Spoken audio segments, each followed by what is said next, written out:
There you go. Moi aussi. Nice. Okay, everybody, this is the final show of 2024 for Street Fight Politics, and we're here with Harry Ramsbottom, Ken Thomas, myself, Doc Eddie. And, you know, we look back at 2024, and I'm sorry, it's just like that was a year of just batshit crazy insanity. You could not have picked out the stuff that actually happened. So we've decided we're going to try to fill out your 2025 bingo card. And if you have any ideas, put them up there, because there is literally nothing that you can put up that will be any more insane than what happened last year. So, Is that a challenge? That's a challenge. So, Because I already started off with some legal cannabis, and I say legal because where I live it is. So I'm already got the edge off, and I can break that barrier and go crazy. And then I am opening up the last few ounces of my winter blend special edition Johnny Walker that I got in Edinburgh a couple of years ago. I can't believe it's lasted 2 years, and I'm going to miss it because it's one of a kind. But Nice. I'll be having some right now. Weller Reserve, and it's like 2 fingers. You got some big fingers. I brought some of my favorite bourbon, actually. This is AD Laws.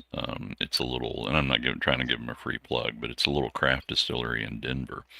And I used to be one of these people that would just swear up and down that true bourbon could only be made in Kentucky. Well, that is, as someone who grew up in Kentucky and his relatives distilled whiskey for many generations, that's correct. You can only call it bourbon. I know. I was part of that tribe, and I was in the Stanley Hotel in Estes Park, Colorado. Whichever gets chance, it's actually a very cool hotel. We've all seen it. It's the one with crazy people in it, hacking each other with hacks. Exactly. Yes. It's a cool hotel, and they have this awesome whiskey bar in the basement, and I was doing flights down there one time, and I got to like the third, drink on a flight, and I was like, whoa, the heck is that? That's different. And then I got a glass of it, and then I left with a couple of bottles of it, and then I'm cursed with this problem of loving a whiskey that you can't buy in North Carolina because we have a state-controlled ABC monopoly. I actually have to have this shipped to a friend in Virginia by the case, and then whenever I'm coming through Richmond, I stop by and get it from him. But anyway, it's a 4-blend. I'm 4-grain bourbon, and I really like this stuff a lot. So I think it's an outstanding way to talk about our predictions for 2025. I agree. I have a very broad whiskey palate, and I can tell you that I'm like you, Ken. It used to be, if it wasn't from Kentucky, it wasn't bourbon, but there are some mighty fine whiskeys here in Northern Virginia. There really are. Yeah. And this is the home of rye whiskey, which I adore. So we've got great rye distillery. Rye came out of Western Maryland and Pennsylvania primarily. Oh, no and some of the oldest rye distilleries in America are right. I can be there in an hour. So that's cool. It's good. It's a good place. Well, Harry, why don't you start the countdown, and what do you got for us? Well, how much fun has this been to watch Elon Musk be himself and just totally piss on the post-toasties of the MAGA tribe, and now he's got Trump on his side. Which, what the hell does that even mean? Yes. And it's all over common sense stuff. I mean, yes, we obviously want to have H-1B visas. We want people to come in that are smart and intelligent, and then at the same time, we still need people picking our lettuce and all that kind of stuff. And you can't have it both ways. So starting with that, we're looking at MAGA, which was never a coherent thing. It became completely out of balance the minute that the Tea Party popped in with its populism and started tearing down all the things that made the Republicans Republican, fair trade, open trade, separation of church and state. Separation of church and state. I mean, all the things that were traditionally Republican that I can't even remember anymore because it hasn't been since 2017. Right. They came in and pissed on and tore it away. So you've got this really conflicted party between the old guard that, really wants to go back to the Republicans the Republican days of the Bushes. And then you got this new tribe that just wants to burn everything down and start over. And quite honestly, has a very strong, hilariously socialist element to it.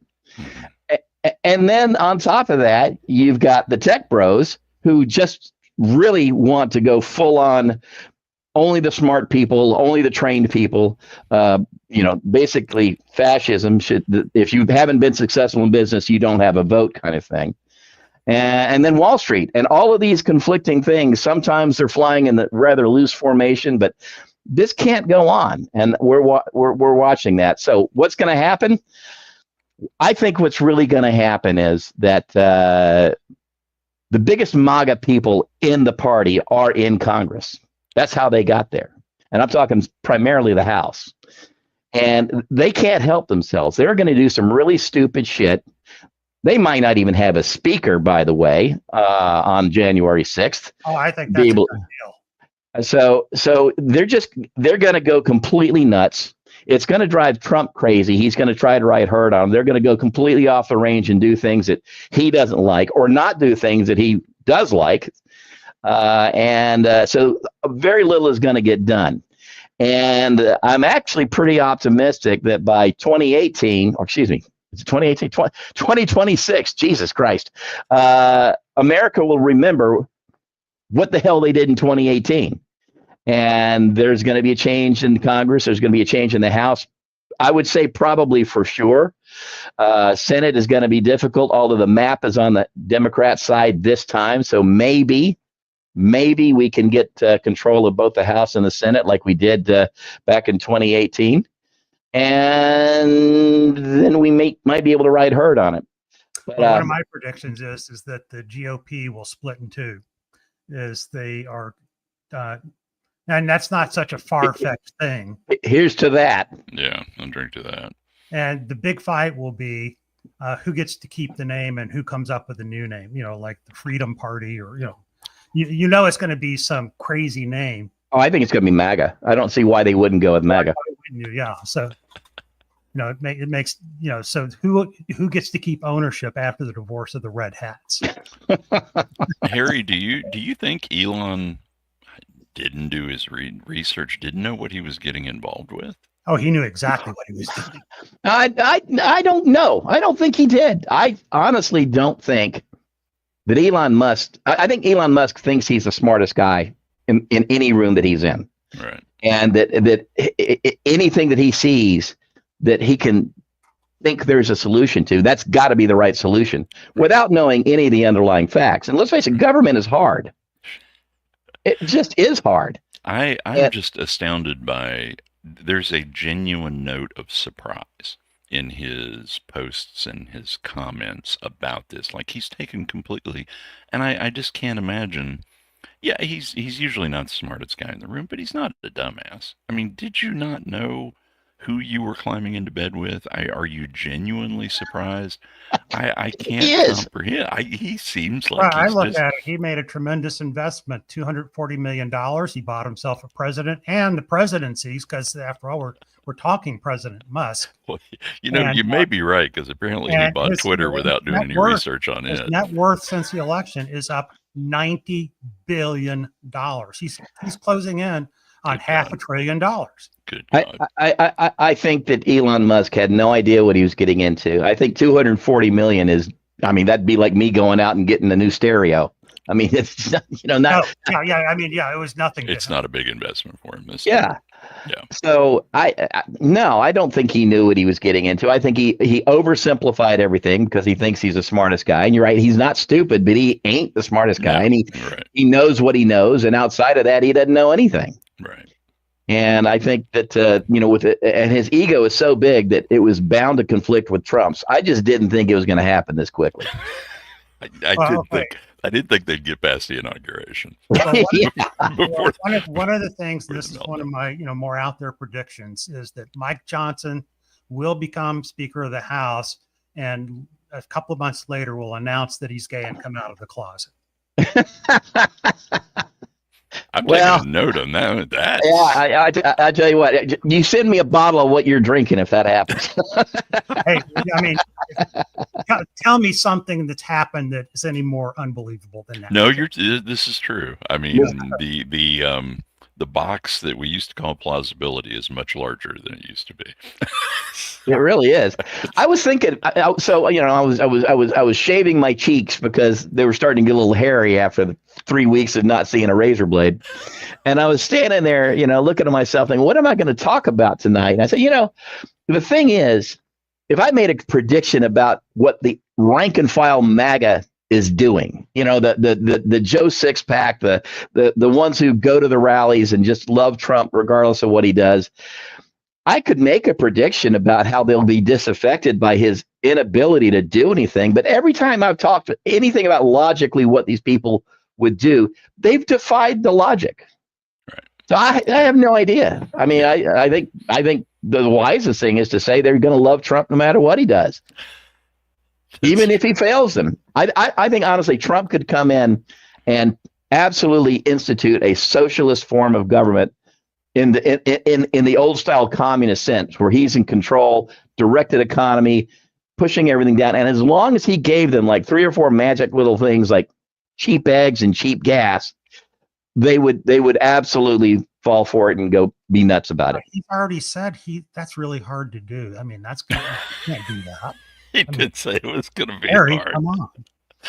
I'm just saying, I mean, beating inflation's hard. I didn't say he was going to do that. I'm just saying that if he did something like that, they Throw would him a still, couple of bones. No, yeah, I mean, throw some bones, he'd be happy. Harry's right, and the thing is because it's not really a political party; it's just a collection of grievances. And they think they know what they're against, but they don't even know what they're against. They know who they're against. And they'll, as long as he can spin it as pissing off the liberals, the libtards, they'll fall for it and love it. These are I've made this joke that their political philosophy is like this bizarre mishmash of Jesus and Ayn Rand, a self-contradictory mess. You can't get more contradictory than Jesus and Ayn Rand. You cannot possibly get more contradictory than that. Well, so, I mean, that's why, once you've papered over that seam, roll. Well, that's why I think that you're going to see something really big. Joel Osteen during the next hurricane is going to open up his church to have all the people that are homeless come in and stay. I mean, it could happen. I'm believing the Johnson is gay thing before I'll believe Osteen opens his church to them. Well, I mean, yeah, that's more out there, but it's like, that one's a reach. That one's a reach, Doc. Well, okay, if you're going to reach, I've got another one. Okay. Donald Trump does not win his club championship in golf this year. If that happens, you send me 2 bottles of what you're drinking. And a bag of Arizona gummies, max THC. That's what I need. I'm needing those gummies, I think. Goodness, that's a good one. And then on the AI front, it's like that's a big topic this year, and I think we're going to see some huge advances. And one of the things you're going to see is you're going to be able, if you buy a girl robot who uses AI, and Nick Fuentes is going to be one of the first people to buy that girl robot. But he's got to get a date somewhere. Well, that girl AI robot then turns around and rejects him. I saw a headline from somewhere, end of year headline, and it was from a relatively credible source, as I recall, that said that the use of robots for sex is going to increase 2-fold by the women in 2015. And I'm like, why wouldn't they? 2025? I'm sorry. I'm just a decade behind every time we're talking right now. I'm going to blame the THC. I never was a math magician. Well, doubling is a lot, but maybe not if you're starting from a low number. I think that was my only thing was, if we're talking, let's say, 2%, it goes to 4. And then, furthering along the line, when we go back to the space race front, the Chinese are going to be so hell-bent on getting to the moon first that they launch a manned capsule to get there and they crash land on the moon. Ooh. That's more of a serious one, but it's like it could happen. The moon is hard. So the next Disney movie to come out, the first Disney movie to come out in the next century is going to be Chinese Family Hong.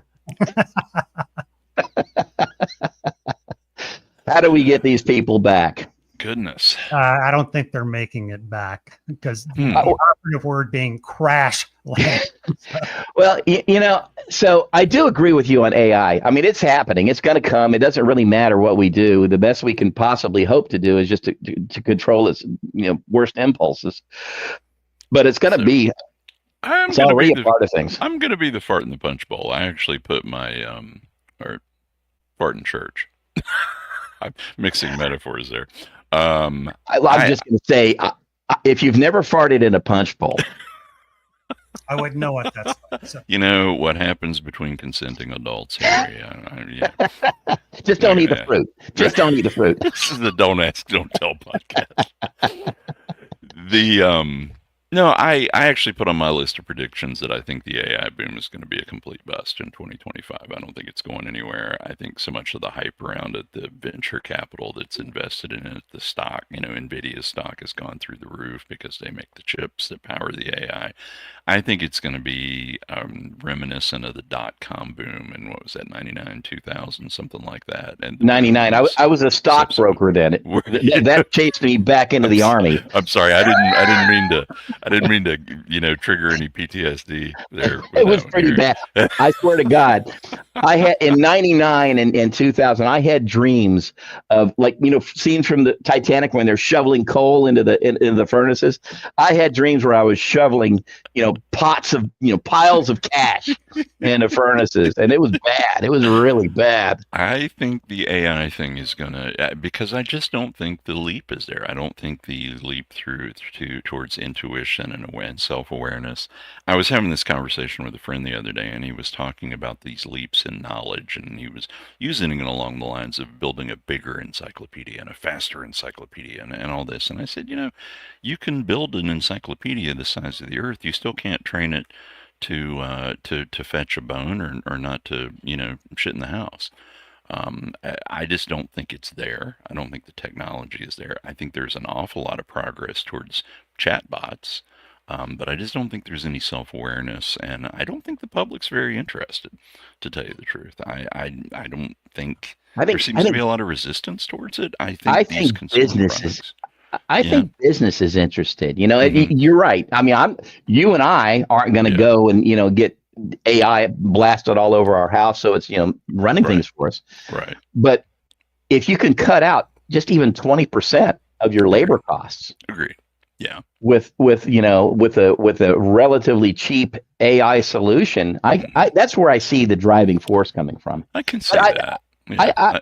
I'm not going to say it's going to happen tomorrow. I mean, this isn't a 2025 thing, Right. but I mean, or even a 2015 thing. it's already impacting medicine because they now have AI-driven programs that read mammograms better than humans can. Right. And in fact, when they've trained it so that when they go back and look at the old mammograms, they're picking up the tumor 5 years earlier than when human eyes diagnosed it. Right. So Yeah.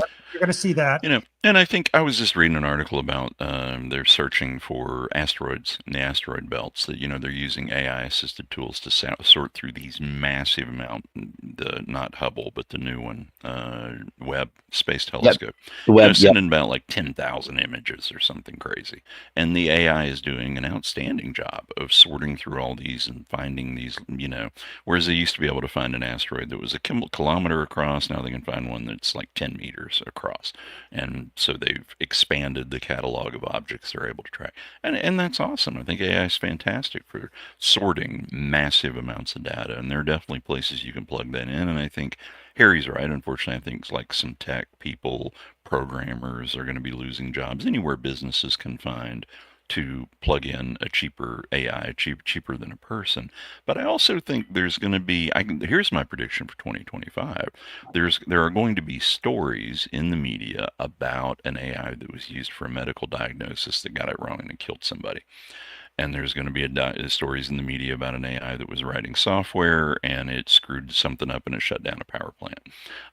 I think there's going to be major backlash, and I think there are going to be, and all it's going to take is a couple of high-profile incidents like that, and I I can think totally that's see going to that. crash. Yeah, I think it's going to be. I just don't think it's there yet, but I think there will be an effort towards it. But I think it's going to be risky. Well, in your run up to discussing that, you said something, the boom and bust, and then crash. That is really that's where we need to be talking, because right now we've got a stock market that is just, I mean, insanely hot, and an economy that is insanely hot. But Yeah. both of them are showing signs of maybe overheating. And Trump's going to do what he does, and he's going to. Tariffs would be terrible, but he's going to do what he does.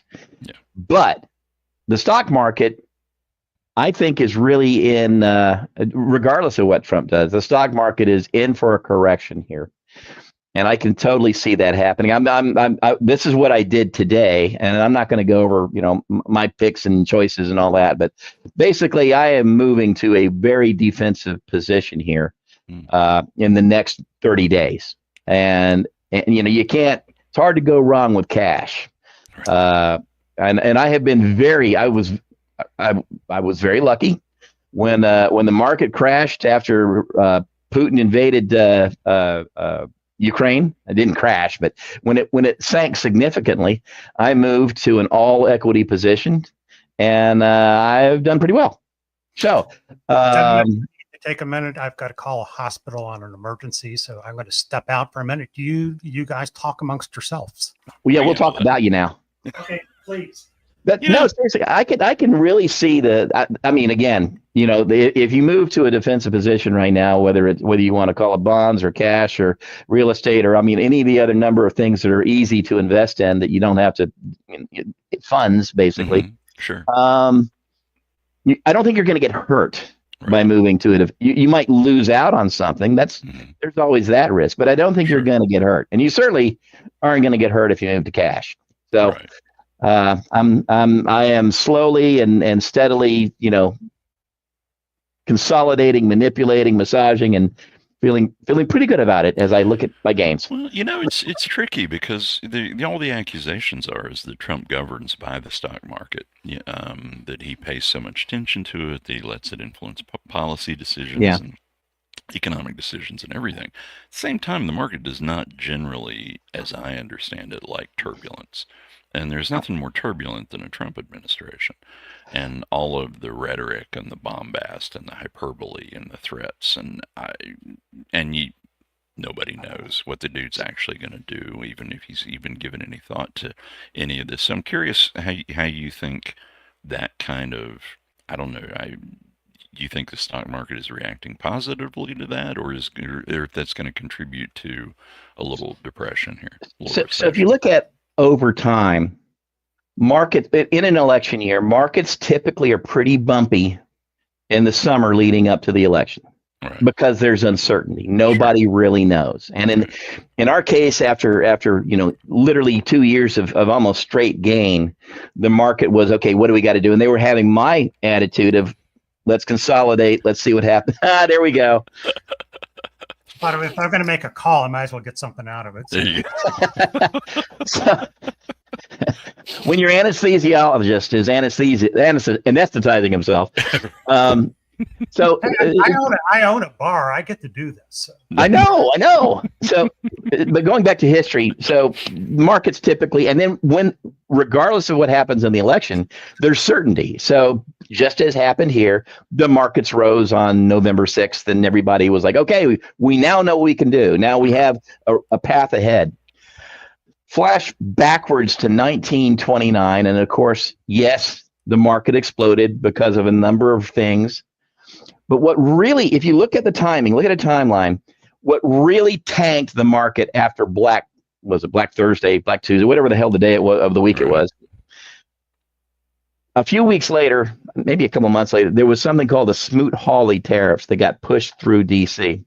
And they were very, very protective tariffs, as draconian as Trump was talking about. more, yeah, Right I up mean, your- yeah, equally draconian, which is Yeah. why if you study history, you realize just how stupid this stuff is. But Right. apparently, So, because we've destroyed the education system here in this country, nobody Nobody knows it. studies history. Right. so within just almost days of Smoot Hawley, when they actually really started taking effect, I should say, not passage, but when they took effect, that's what really plunged us into the depression because everything became expensive. Right. Things that we could have been picking up from Europe, from basically the rest of the world, that would have been cheap, we charged a load on, and nobody had the money to pay it because we'd already gone through the stock market crash, and the capital just wasn't there anymore. And tariffs are just really, they're meant to be very targeted. If you want, for instance, if you want to beat the French at making cheese, then you charge import tariffs on French cheese, and you make the farmers in Wisconsin and Minnesota very happy to make something that is hopefully just as good, if not better.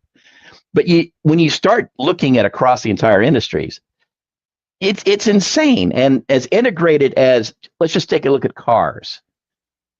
Where do we get all the parts of our cars? Primarily from everywhere else. And primarily, by the way, from China, Japan, Canada, and Mexico. Mexico, biggie. Yeah. Huge. I mean, it's one of their biggest exports. So to charge an import tariff on their products, good luck, guys. And who's it going to hurt the worst? Are the cheaper cars. You're looking to get the cheapest, Japanese, whatever the cheap Japanese line is. Sure. Well, it just went up. And let's talk about what mass deportations are going to do to agriculture and construction. I mean, that's my own industry. It's staggering to think about. The harm to the economy that would be done by that. If Well, come every on. major All three construction of us company are going to go out and get jobs picking tomatoes. So that we and can pouring concrete and doing yard work. and tiling, and let's see what else. I mean, it's like, I mean, already here in Phoenix, guys have preemptively left, and the tilers are gone. If you need to get your, if you have a tiling job here in town, I mean, there's just nobody doing it. Right. Roofers, the concrete guys. I mean, pretty much the only thing that you see that are homegrown is plumbing and electrical. Right. The skilled trades, and primarily, by the way, the union construction trades. Ken, tell me about that. Yeah. That's primarily homegrown. But when you're talking about the guys, putting up drywall and on the roof and doing all the stuff that you just don't want to do, right? Where are you going to find those people? Carpentry, drywall, concrete, grading operations, utility operations. Yeah, that's all done by undocumented immigrants, and I cannot comprehend the financial impact that it would have if basically every major construction company in the United States announced that they were defaulting on all of their contracts. That's exactly what I was going to predict, that after that happens. I mean, these guys are floating massive amounts of debt. Because absolutely. Even the big, healthy construction companies are working under, loans to complete their existing projects. And there's nothing in any of those contracts that says, okay, we as the client will really forgive you on this contract if it just so happens that 90% of your workforce which is why I think that Donald Trump will do an executive order outlawing bankruptcy for anybody else but himself. That's a good prediction. I like that one. You have really you did your homework. You understood the assignment. Oh man. And honestly though, that's why I don't think the deportation thing will actually happen. I think there'll be some shows. I think there'll be a circus, or the bread and circus kind of bit, but I cannot imagine, because all of those businesses that would basically go under are owned by Republican donors. it would be catastrophic. Well, can't imagine. again, that comes back to which side is winning, the MAGA side or the tech bro You're side. exactly right. The true You know, believers or the you pragmatists. just figure. I mean, we're all familiar with like KB Homes Yeah. or just any major developer. Sure. And here we are. They're looking at it and going, "My God, there is such a market for housing right now. We cannot keep pace with the demand, Bingo. but we don't have anybody to build it because you've boxed them up and shipped them home. That doesn't make any sense." I want to agree, but also throw in that we now have 20% of all housing stock is owned by 3 or 4 major corporations like BlackRock. Right. And a surprising number of those units are sitting empty. No, I mean, they're not leased out, they're not being resold. So, you have a tremendous housing stock. I mean, which sort of is almost like you go back to 1789 and the warehouses were full of wheat, but they wouldn't sell it to the peasants because they couldn't get a big enough price. So, damn, that sounds like that could be a prediction there. Are we expecting guillotines in 2025, or is that a 2026 prediction? I think that's more. I would push that out just a little bit. That may be a reach for along those lines. I mean, we have Luigi Mangione, who struck the first blow by taking out the CEO of United Healthcare, and it's like there was not a tear shed in the ORs and locker rooms at the hospitals. Douglas Adams in the Hitchhiker series described, I think it was an insurance executive or some bureaucrat, and saying he's exactly the kind of guy who will be the first up against a wall when the revolution comes. That sounds like Douglas Adams. Douglas Adams was the same guy who talked about a rock star who was spending a year dead for tax reasons. I forgot about that. I think that was in Restaurant at the End of the Year. It was Hot Black Desiato was the name. I'm also predicting that Luigi will go to trial and will get off scot-free. I can totally accept that is a very, very reasonable outcome to predict. Boy, I'm gonna root for that outcome, but I don't know if I could predict it. Wow, think about it. So he's got, I don't know, an arm length of charges. Sure. I don't think a jury sitting. I can't say because I've got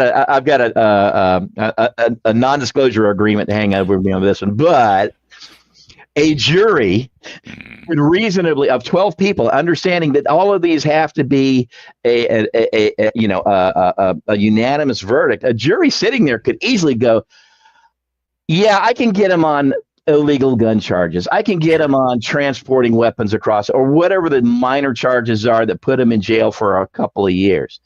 But you know what? That motherfucker deserved it. So I'm not going to charge him. He is not guilty of murder. Think about, you only get so many strikes. You're the prosecutor, and you're going to be saying, have you ever been fucked over by a health insurance company? Everybody, I mean, you can't get rid. No, you're right. Jury selection. Yeah, jury selection. If they try to find 12 people who have never been screwed over by an insurance company. And even if they say, well, we'll just take people that have never had health insurance. They'll have to get Canadians. They'll import some Canadians. I can totally see an O.J. Simpson verdict on this one. Where they would, okay, so yeah, he killed a guy. That's bad. So let's put him in jail for 5 to 10 for illegal weapons or whatever that is. Sure. But you know what? That son of a bitch deserved it. And Luigi killed one. He killed 50,000. It would be open season on CEOs after that. Well, that's where you get to your question about is it guillotines or not, and Yeah, you're right. Looking at my library here, if you could read the titles. I mean, I come from this counter-terror, counterinsurgency background, and I can tell you right now, the first thing I thought of was this is absolutely the hallmark of an incipient insurgency. This is what you do, and whether you're a lone wolf yes, I believe strongly he was a lone wolf. I don't think there's any evidence that he was in league with anybody. But then again, so were the folks in Oklahoma City, and you can easily start a revolution and insurgency with these lone wolf actions. That's exactly where the movement is evolving towards. How it coalesces around. Roosevelt, the original Theodore, and Taft and those guys, the original trustbuster Republicans, often said that the biggest threat to capitalism wasn't socialism, it wasn't communism, it wasn't any other ism. It was its own excesses.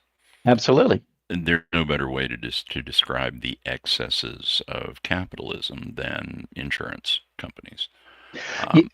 You know what I mean? That are charging for a service and neglecting to provide their service, and that's their whole business model. Well, that's the insurance model. You take the money in, and then you do everything in your power not to pay it back out. I mean, that's the whole idea. Exactly.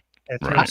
Insurance company. I'm not attacking the practice of medicine, so I'm not attacking your profession, Doc, at all. Oh, trust me, we do it. No, I'm night's young. The night's young. He still got whiskey left. Let's not take that option off the table. We know where the bodies are buried. So, but all that business model around it, which is, I mean, I think what really turned me more than a couple of decades ago was, even when I was Republican, was that the amount of money that we spend as a society on medicine and the minimal outcomes we get. It's just, why are we doing that? It doesn't make any. There's no money in being cured. No, there is no money in being cured. Dead doctors don't lie, Doc. Well, that's why you should be a drunk, because there's plenty of old drunks, but not a lot of old doctors. So before we get off on leave the counterinsurgency thing, I do want to tell you guys, there's a great streaming show on right now called Say Nothing. And it's based on a true story. It's about the IRA at about 1972, Belfast, Derry, Northern Ireland. Yeah. And it is based on a true story. The events that are portrayed in there are factual. They did happen. Of course, they've been dramatized, the events themselves. But looking at how they talk about terrorism, how the young people are being radicalized, how it actually is organized and conducted at the very nuts and bolts level, you got to watch that. If you want to understand how this can really happen, you got to watch that. It's worth it's a good show. Well, before we see murders on the streets, which I am predicting will happen, and probably in short order after Trump takes office and civil unrest, I predict there will be a murder on the ISS between the two people that are stuck up there because they can't get home. I don't know. They both seem very nice and reasonable people. Oh, yeah. Those are the ones you got to keep your eye on. So, just think about it. Every time that happens, well, he was so quiet, Well, that's true. Luigi was a very nice and intelligent young man. And so good looking. Wow. Yeah. I've got three daughters that are all about 30 years old, and I must say that they has not gone unnoticed in my family chat how smart and good looking Luigi is, which is not insignificant. That guy has some abs on him.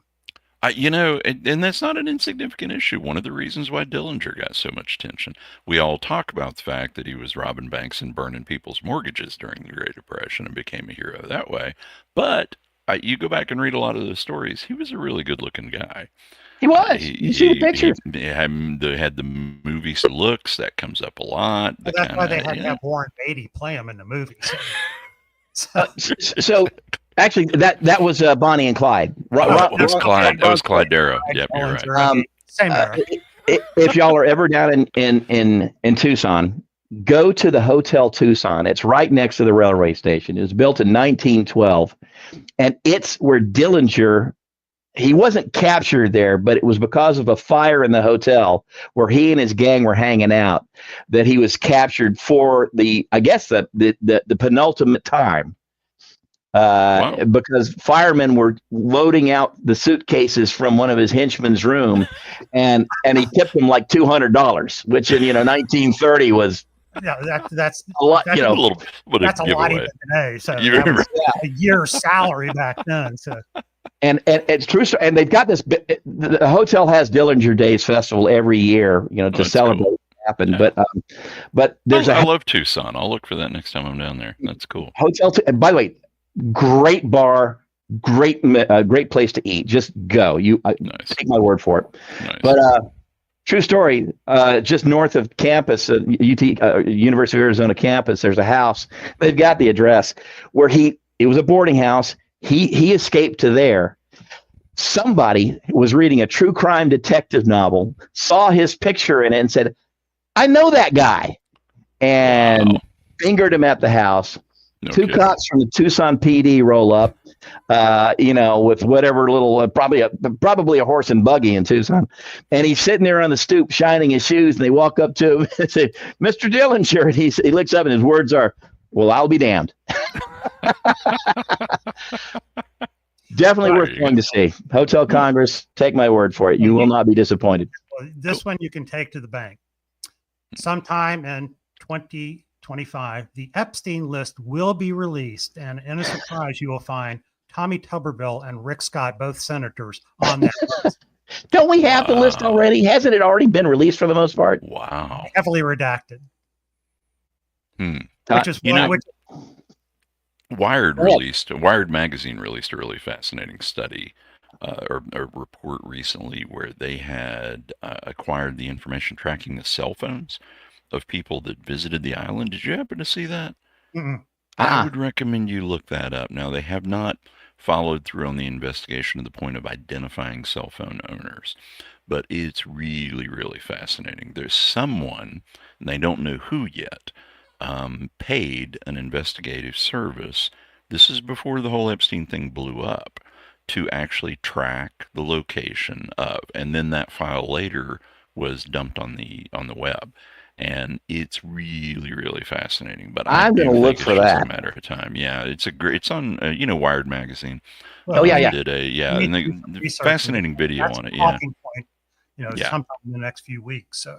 Yeah, absolutely. It's really interesting. No names yet, but very interesting data. The very fact that Prince Andrew has become persona non grata, not just everywhere else in the world, but in his own family over this. I mean, he wasn't invited home for Christmas. So, it's... that means not only do they think he's involved, but they know it's going to come out. Yes. And they're doing everything they can to cut the cords and say, well, Lots of space on that one. So, and that's not even a Republican or Democrat thing, despite how many people want to say so. It's basically rich, horny men thing. Yes. Powerful, not rich, just powerful, horny men. Mm-hmm. But well. Rich. Well, I wish I could just be both of those.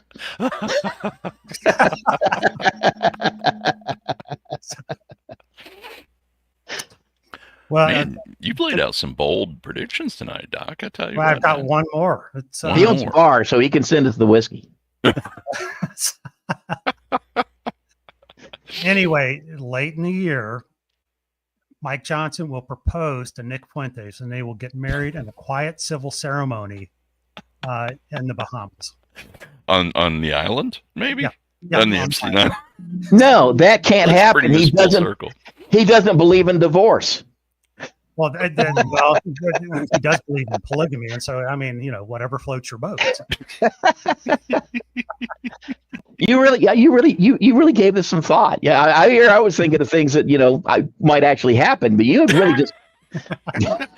I think that might actually happen. Doc's not going completely off the reservation. He's just they're he's both reaching men. a little farther.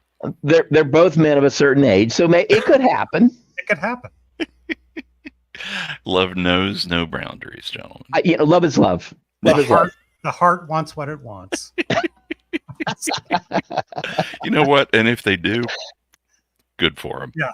You know what? I got to say, if they do, it might not be overall a bad thing for the country. Because I don't know anybody. I can't think of anybody more than Mike Johnson needs to get laid. Man, that's a fact. A joint and a good lay would do him a world of good.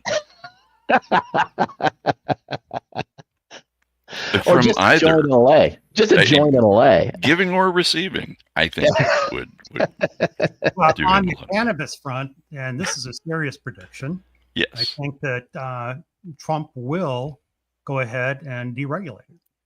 Oh, I think so. I mean, that's not I think it's really going to happen.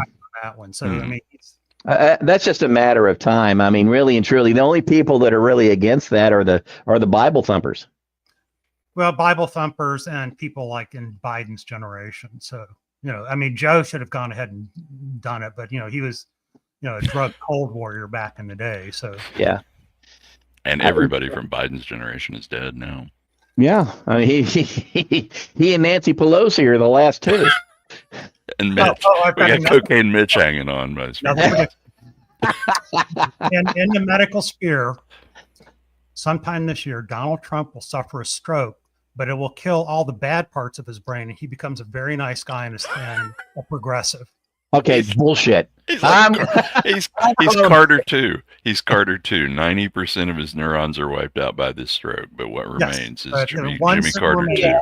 The Senate Majority Leader are more likely to have an affair on camera than that to happen. Well, right now, if you do not have a president in place by January 20th, the president pro tem of the Senate will ascend to the presidency, who happens to be Chuck Grassley, a spry 91-year-old. And that is a fact. I hope, if there's nothing else that we learn from this next 4 years, is that don't vote for anybody who's going to turn 80 in office. Jeez. I don't think it was. I think it was against the law to live to 80 when the Constitution was written. Or maybe they just didn't see a need to put it in there because everybody died at 35 or something. I think that's true. I mean, we really have outrun the assumptions that the founders made when they framed the Constitution. Yeah, you're absolutely right. Nobody of bad character would be elected because, and then we had the Electoral Congress to assure that nobody of bad character. Well, that went away. Jefferson always said that if it was up to him, the whole Constitution would expire every 20 years. They'd rewrite it. They'd write a new one because he felt like it was wrong for past generations to impose their will on the future, that every law should expire at the end of 20 years. Everybody should have to rewrite the Constitution every 20 years. That. I'm actually not a huge fan of Jefferson for a number of reasons, but he wasn't an idiot. Yeah, no, I agree. It's hard to get around the whole slavery. Well, even take out that, I don't know, minor moral piece. Even the minor failings of owning your mistress. Beyond that, you mean? Yeah, boys will be boys and, all of that. Okay, another prediction. Marjorie Taylor Greene will introduce a resolution to re-legalize slavery. Now, will this be race-based or what's the slavery? Just slavery in general. If it were intelligence-based, she'd be at risk. Clearly not based on an IQ test. No, obviously not. Wow. That one, that's perfectly plausible to me. I can see, honestly, I can see them regulating a model that would essentially make sharecropping legal. I can totally see that happening, where you just basically have serfdom, but it's, there are loopholes. Back to unvarnished debt slavery. If you look at the chicken industry, that's basically what Tyson Food and the other 3 chicken producers have done. Because they don't actually raise the chickens themselves. Mm-hmm. That is contracted out to guys that are in Kentucky and Oklahoma, and Tyson sends you all these chicks, which then you pay to feed and get them up to a certain point, and then you sell them back to Tyson, and it's just barely enough to keep you in business. Yeah. Wow. So like franchise chicken rearing. Oh, that's been the model for decades. Wow. So in southeast Arizona, out well past Safford, you get to the town of Greenlee, and you get to the big Morenci mine out there, and it's one of the last company towns that exist in the United States. And Elon Musk is now following or trying to follow that model with a number of towns across Texas to be able to house his employees. And everybody, if you are an Elon Musk fan, you go, well, that's great. Look, he's going to provide housing and food and all this other kind of crap. And if you're a realist, you look at it and go, and that's where they're going to be for the rest of their lives. Because like the man said, I owe my soul to the company store. Yeah, you get no equity. No. I grew up in a coal mining town in West Virginia. Well, that's where my Oh, family did you? from East Yeah, Kentucky, yeah. and that's I where they mean, spent. Yeah, their entire life. my grandfather was a union organizer back in the days when that would get you shot. Because he met my grandma at the company store, the whole bit. His father was paid in scrip because they were still in debt to the company for everything. Yeah, I mean that whole debt slavery, wage slavery system. It never goes away. They keep trying to bring it back up in new forms. Well, and we're going new to take that a methods. step further. Donald Trump next year will propose a U.S. government Bitcoin or crypto. Oh, we didn't talk about the boom and bust of things that don't exist. But yes, I would sell. You're talking about a boom and bust. I think we're going to see a huge boom and bust in Doge or Bitcoin or whatever the hell you want to call it. Doesn't matter. In Santa Claus money, and just I can't tell you when it's going to happen. But if it's got no underlying value, it's got no underlying value. That's a pretty gutless prediction, Harry. That happens every year. It blows up and then it crashes and it blows up and it crashes. I actually watched that a little bit because I'm in Bitcoin a little bit. Yeah. You're right. It does. It does every year. It's got these cycles and it is boom or bust. And you're right. It's completely gutless. And you know what? I'll drink to that. Gutless predictions. Absolutely.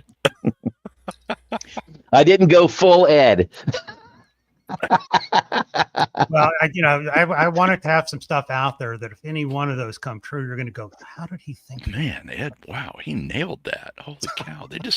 It was a beautiful wedding, but I can't believe Doc nailed that. Yeah, and people talk about abandoning the gold standard for our currency, We're going to abandon the reality standard. Exactly. Just completely fictional. We're going to take something with a full faith and credit. Now it's just faith. So, it's keeping evangelical. It's a faith-based currency. Evangelical currency. It'll be called Crowns in Heaven. Isn't that what the Crowns in Heaven coin? All the other go with mustard seed because all you need is the faith of a mustard seed. Mustard seed. Yes. There you go. Outstanding. That's by the way, and that's exactly how I would tithe. Wow. Pass around that plate. Here you go. Imaginary money. The mustard seeds. Just let it grow. Man, it's the problem is that I'm a relatively reasonable, moderately ethical person. But boy, there is so many opportunities for scamming can you imagine with a faith-based cryptocurrency? Holy cow. Instead of in God we trust, it's just trust me. Well, I mean, I could see Joel Osteen coming out with his crypto. I'm shocked he hasn't already. Cow. I hadn't even thought of that. I bet you he's working on that as we speak, and so I'll make that an official prediction. I mean, rappers have their own currency. Music stars are coming out and promoting these crypto. Oh my gosh! Wow. It sucks being honest sometimes. I thought you were going to say it sucks being old because that's kind of where I get it. That sucks too. Oh God! I mean, the thing is, as wild as some of these predictions are, they're not entirely crazy.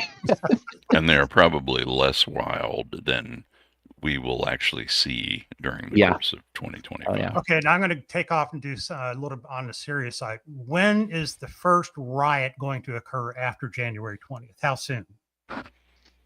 I can't tell you when because it's going to be based on government action, but I can tell you what I predict it will be over.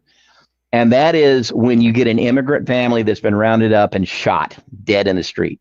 Ooh. when you see, remember Elian Gonzalez back in what, Oh yeah, 35 Miami. years ago? Yeah. Well, that was Clinton.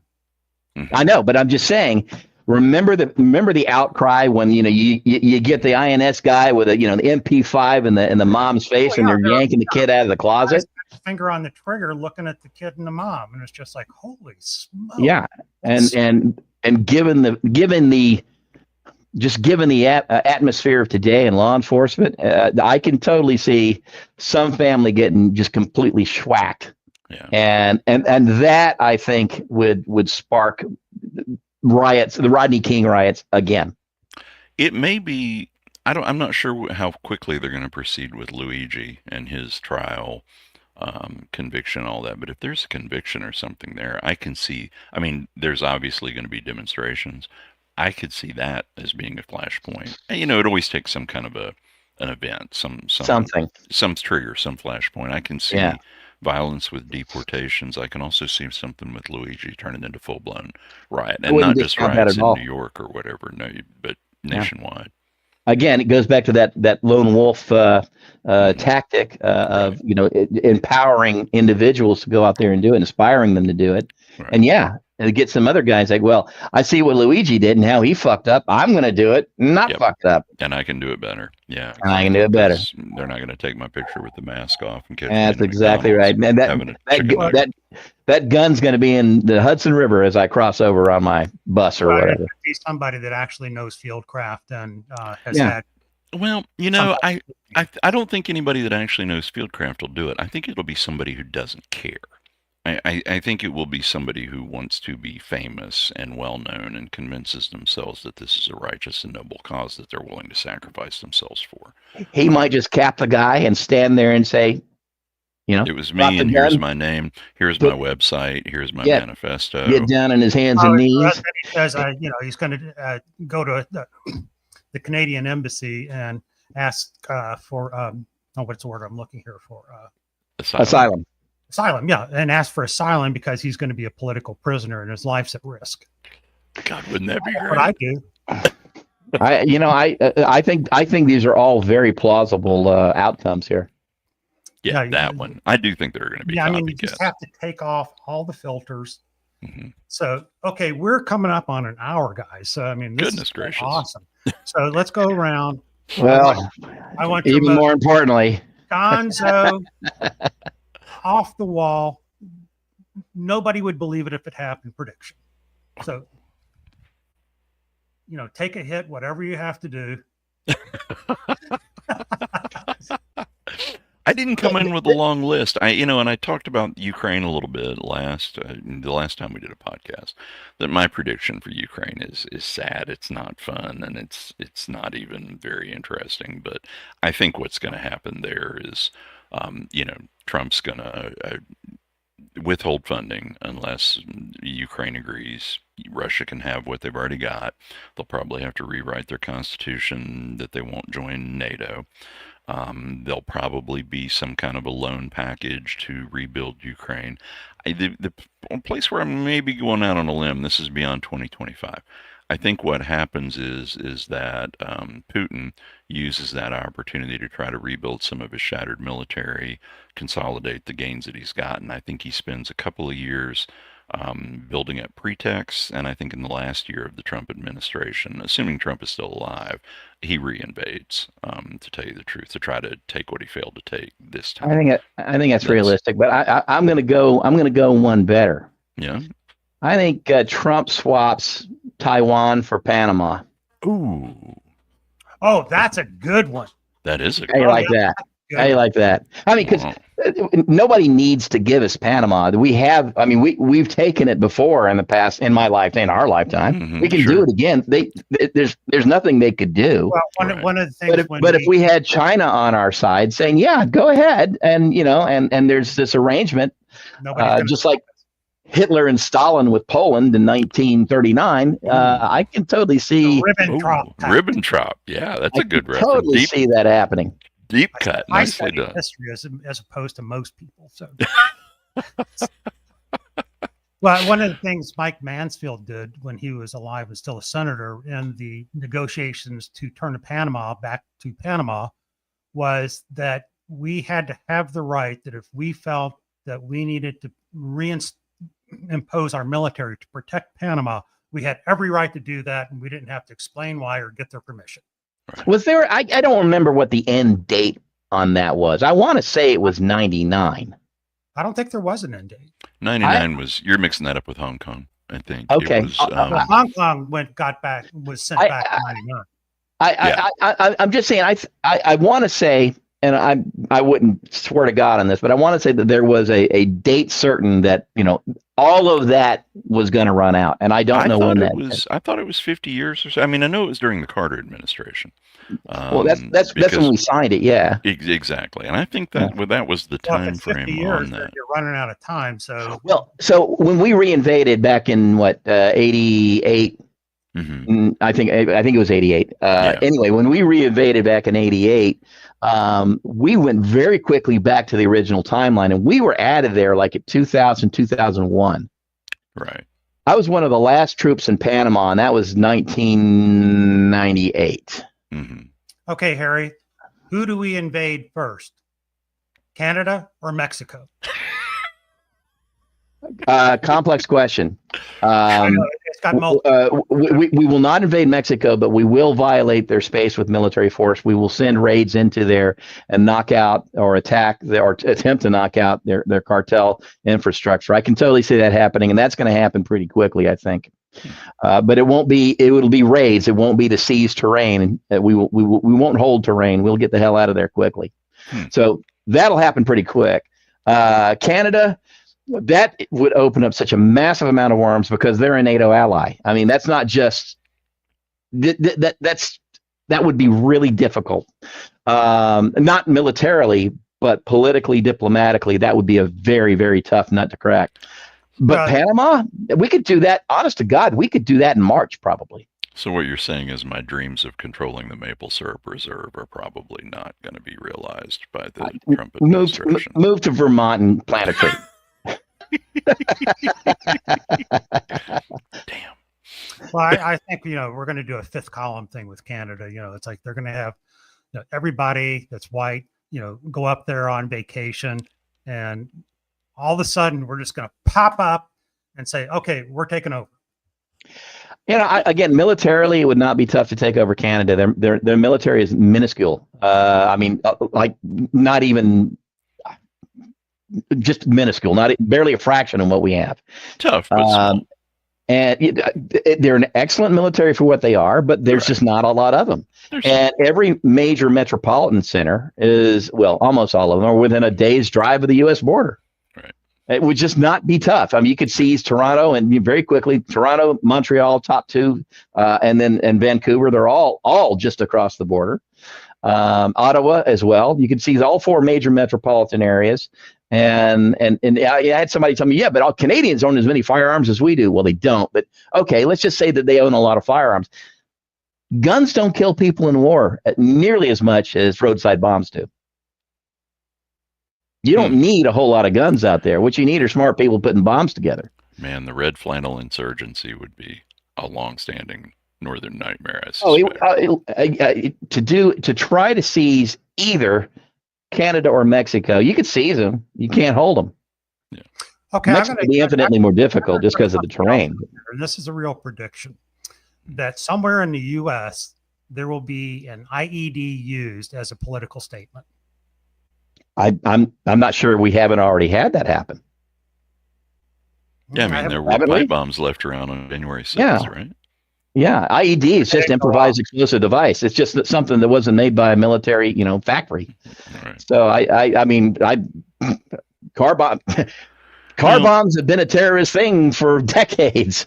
I think you got a good point though, Doc, on the, I've always been much more concerned about right-wing domestic terrorism than Islamic terrorism or any other brand you have in mind. And I can absolutely see a scenario where you've got some right-wing fundamentalist people who they're going to be bitterly disappointed in Trump. He's not going to live up to their wet dreams again. And I can absolutely see where we could see an uptick in terrorism in that nature. And I think my personal theory is most of that's going to be targeted towards infrastructure, power Oh yeah. stations. Well, You know, that's already, but that's water already happened. utilities. Yeah, I Remember think those that's going to escalate. jackasses? Remember those jackasses just down the road from you, Ken, that shot up Hmm. the I transfer did station? because they were having a drag queen thing in Southern Pines.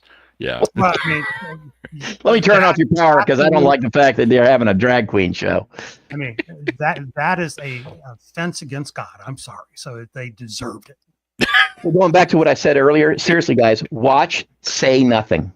It's a good show, and you will Yeah. learn a lot. And it talks about exactly what we're discussing right now. Well, let me put out for the people out in the audience. Do any of you have any predictions? Put them in the comment section, and we'll read them out right now. So, and there's nothing too gonzo, off the wall, unbelievable, insane that you can say that won't be potentially believable. So, if you've got them, get them in here because they're going in. Now's the time. Now's the time. You know, we're writing the 2025 bingo card as we speak. And, you know, we're going to give you some of the easy ones. Like the center is going to be Trump flies into a rage, tweets all night, and fires somebody by tweet. That, I mean, that's going to happen probably like the second day of his presidency. I think Within that's 2 probably weeks of going to their happen. appointment. I think it's going to happen before he gets. I mean, before he gets sworn in.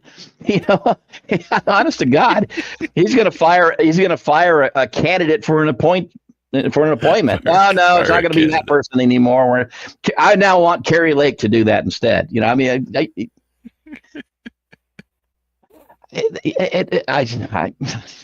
see, I thought this was going to make me feel better. Now I'm just going to go walk away from this being mad. No, come Damn on. it. It'll be entertaining. You made me do this. Hey, you know, I figured we'd need it to get through something like this. So. Well, you know, I'm not quite that jackass Hegseth, but Well, sometimes one thing- you just need a little juice. You know, one thing about it, Doc, you know, at least through 2025, you're never going to hurt for content. There is going to be a circus to talk about every single week when you do your podcast. There's going to be an absolute cluster going on somewhere that will provide rich fodder. So I've noticed in my threads and places I post in the darker corners of the web that I lurk and do the backstroke in that it really has shifted from, oh, please don't do this. Oh, this is terrible. This is to, you know what? I fucking told you so. You know, that seems to be what really is coming across from, I'm not just me. I fully admit that that's what I say, but from the rank and file, there's a lot that's okay. It's all yours, MAGA. Do what you want to do. We're just going to stand here and laugh. Sean Brooker, my old roommate from 8th grade, by the way, just chimed in. Oh, cool. A moment of silence for President Carter. Yes. I drank too. Jimmy, I do. well lived. You know, you were maligned. It's like when you go back and look at what you really did, you actually set up all the things that Reagan took credit for. You put Paul Volcker in, who raised interest rates, but he needed 3 years to get inflation under control, and you put him in with only 2. Reagan took credit for all the stealth. You were the one that started it. You were the one that built the MX missile. Everything that the Pentagon started happened under your watch. You were a decent man. You know, you were a thinking man. Unfortunately, your wife was the better politician. And I hope, you know, if there's a heaven, I know you're there, and God bless you. And probably the last good Christian we ever had in that office. And good man. And I'll say, I've said this for years, probably the best ex-president we ever had and will ever have. He really elevated that position to something different, and served as an example. Absolutely. Yeah. He used the power of that. He really used the power of that office for some positive. Okay, another one. I just thought of it. Trump will try to have Joe Biden arrested for some pretext of treason or something like that. That's a serious prediction. Wow. I'll go you one better. I predict that Biden, Jack Smith, Nancy Pelosi, the entire Liz Cheney, the entire Cheney family, leave the country. Get the hell out of here. at least for an extended holiday until. And no lie, I've got the news article. I think I posted it even. My attorney from back in the day when I was going through my issues with the Pentagon, a guy named Mark Zaid, one of the best national defense attorneys. I mean, just consistently, he's in the top 50 every year, is actually counseling his clients to do that if they are under the gun. And it's not only because they could be prosecuted, it's because if you're working in government and you need a clearance, they can yank your clearance for nothing. They just tear up your union card and now you don't have a career. So there's a lot of reasons to get the hell out of town. And I think a lot of people are going to do it.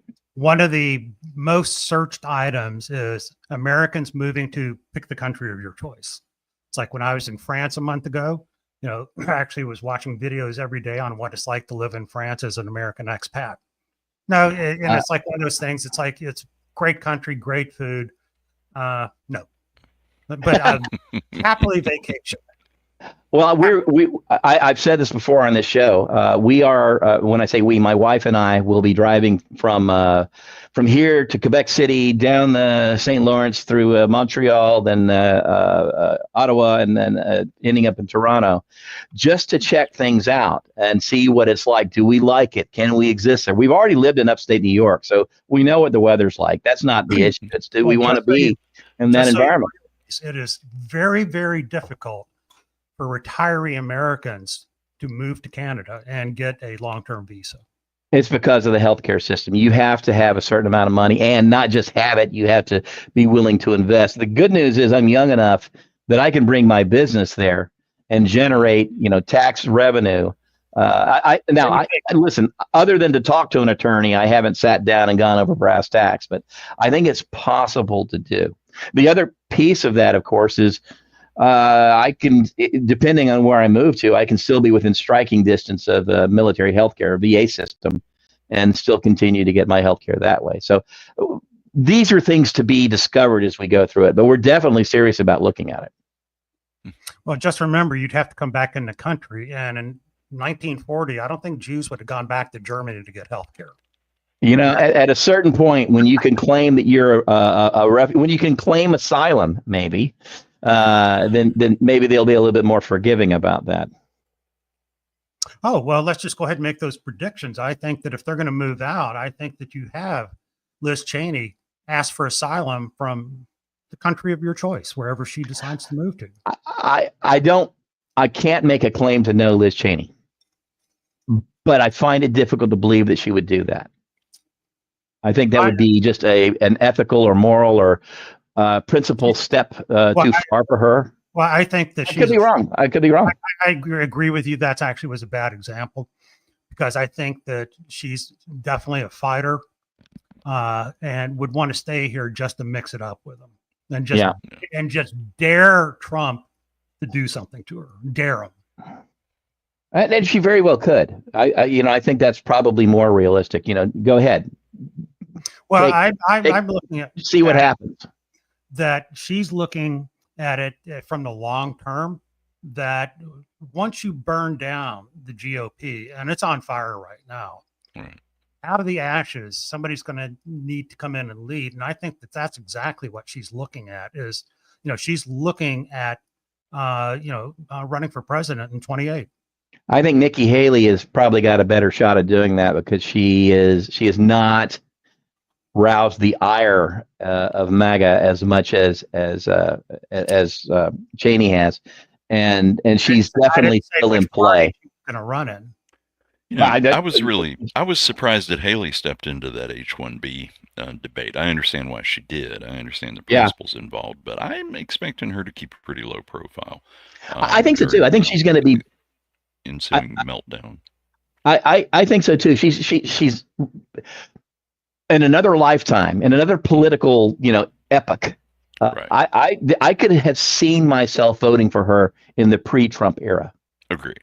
Yeah, I'm with you. I could have seen myself doing that, given the right circumstances. Wouldn't do that now. I want to pop back to our chat real quick. Sean Brooker came back and talked about retribution, which we've been discussing here, and then wondering about Jamie Raskin, who used to be my congressman when I lived on the Maryland side of the river. Yeah, if I were Jamie Raskin, I'd be getting the hell out of town. Although I don't think he will. I think he's of that Liz Cheney stripe of I'm gonna take it on the chin and see what they do. Isn't he sort of like a congressman also that's going to be in Congress? Well, it doesn't mean you can't leave. I mean, look at that lady from Texas who just decided to fuck off to the Alzheimer's ward, without leaving a 2-week notice. Yeah, all the more reason to not vote in 80-year-olds. Well, yeah. Kay Hutchinson, that's her name. Yeah, that's her. No, she's been there 28 years. I think Jamie Raskin's a really interesting case, but and I'm saying this again. I don't know him, but he was my congressman, and I lived in his same neighborhood and knew a number of people that did know him, like would have fundraisers with him at their house. Yeah, I've always liked him. He's an incredibly smart guy, but I think he might be at this point and understanding. I mean, he is absolutely a man of his faith. He is an observant Jew. He absolutely is imbibed in that or imbued with that ethic and I think it's very likely that he could be one of those guys that says, "Nah, I'm not doing it. Never again. If you want to make an example of me, make an example of me. I will be that example." And not the one you think it's going to be. I can totally see him doing that because he is that kind of, he strikes me as that kind of individual as I've watched him since I got here in 2019. Well, I mean, to go back to the historical parallels, you go back to 1939, Nazi Germany, it's like, the Liz Cheneys are, these people that saw what was coming that had the wherewithal got out. Yeah. They did not stay there. There's a reason why Albert Einstein helped us make the bomb. Yeah. Because he got out in time. Yeah. And he was not the only one. And he wasn't the only one. Yeah. Right. Yeah. But on the other foot, there were Jews that still backed Hitler up into and including 1940. Yeah. Which blows my mind to think about. Well, look at there's a meme that I have been using sparingly so far that has a picture of all of the senior black Republican politicians that were kissing Trump's ass just 3 months ago, and what appointments they got, which zero. They're all nothing. White. They're all rich white guys. Yeah. And by the way, let's not forget. I mean, I think the current count is like 15 billionaires. Oh, they in have the cabinet right now. Net worth over $1 trillion. They have, yes, it's over the that doesn't include Musk. Over the GNP of Taiwan, which is actually a very wealthy country.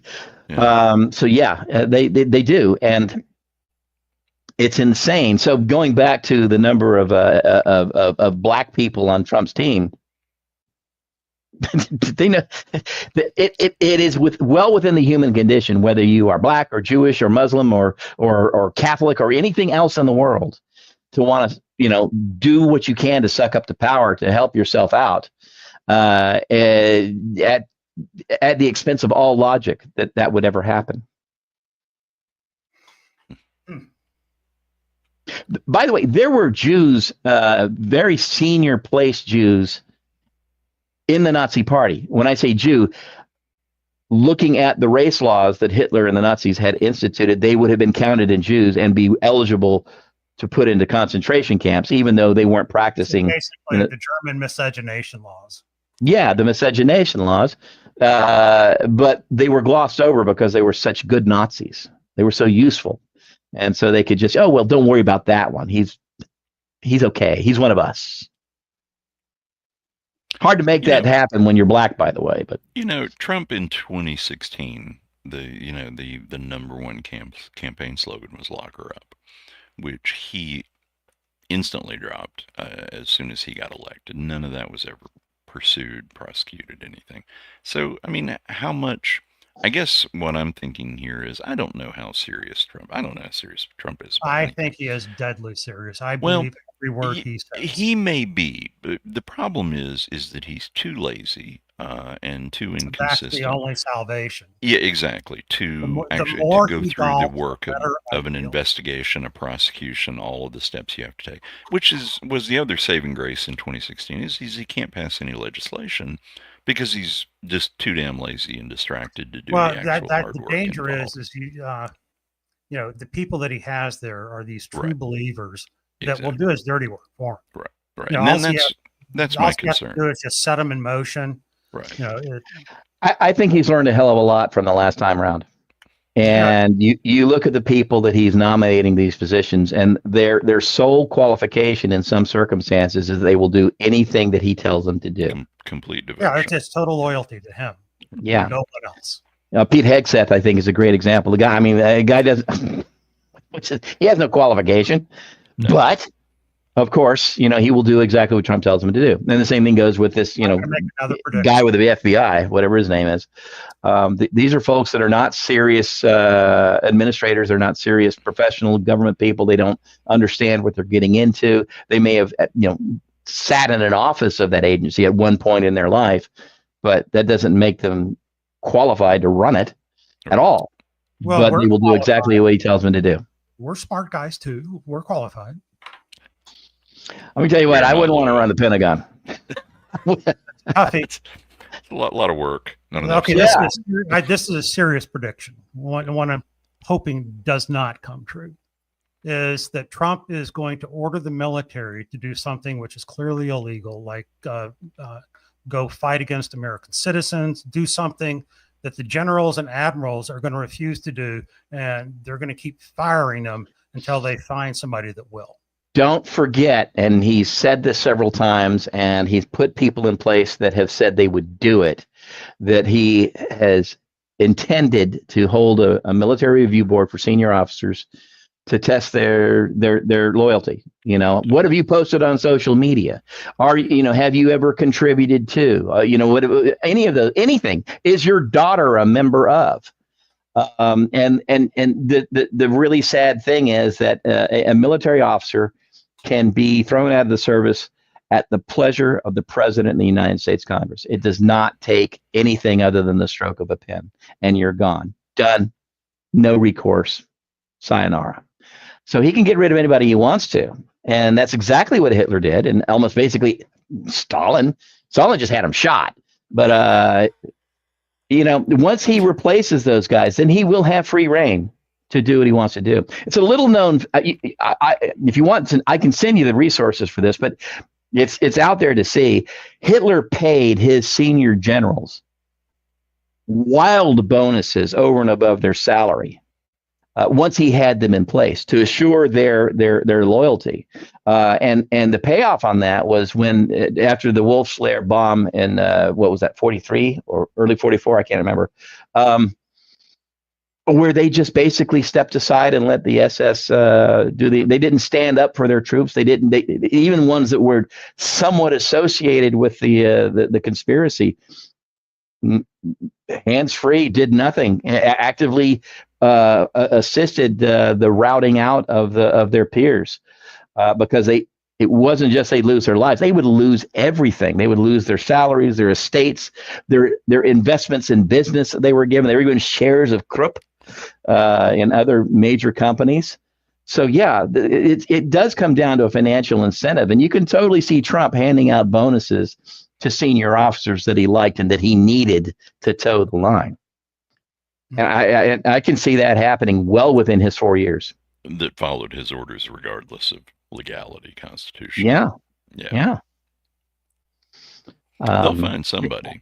I mean, they will not have to dig that deep in the military. There's a lot of pretty principled people who understand the responsibility, but you won't have to dig that deep to find people that will follow his orders faithfully. When they're looking at the difference between maintaining a career or maintaining personal safety, a lot of them are going to be able to make that flip very quickly.